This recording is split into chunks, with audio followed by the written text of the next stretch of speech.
In the heart of South Africa, far from the noise of modern life, a team of archaeologists stumbled upon something that shouldn't exist. Hidden inside a narrow, shadow-filled cave was a wall covered in ancient rock art, strange symbols, spirals, and the outline of a creature unlike anything they had ever seen. It had the body of a serpent, the eyes of fire, and two massive curved horns rising from its head. The local tribes called it Inkosi, the spirit of the water. But to the scientists, it looked eerily real. They took samples, studied pigments, and soon discovered the shocking truth. The painting was over 10,000 years old, older than Stonehenge, older than the first written words. At first, they believed it was mythology, a spiritual story passed down through generations. But everything changed when they found something buried just a few meters below the wall. Fossils, bones, and a skull so large it barely fit through the tunnel entrance. It had ridges, almost like horns, and marks that looked like deep claw scratches.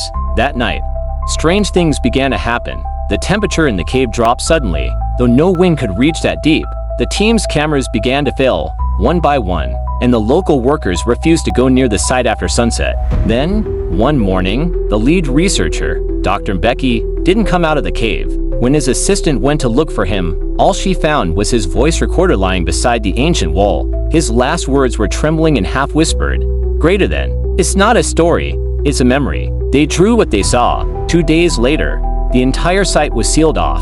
The government labeled it unstable terrain, but no one believed that. Locals living near the river began to tell stories of vibrations in the ground at night, of ripples on the water when no wind was blowing, and of low growling sounds echoing through the hills. Some say the creature lives beneath the earth, in the deep underground rivers. Others say it's not a creature at all, but something older, something that was once worshipped and feared. The scientists who survived never spoke publicly again, but one of them leaked a photo, a blurry image showing a massive shadow twisting under the river, like a serpent with horns cutting through the current. And now, people wonder, what if the horned serpent wasn't just a legend? What if it's been waiting, buried in the dark, beneath our feet, for us to disturb it again? The cave is now sealed, guarded, and forgotten by most, but locals still say that when the rains come in, the rivers flood. You can hear it, a deep, slow heartbeat beneath the ground, growing louder every year, because some legends don't die. They wait.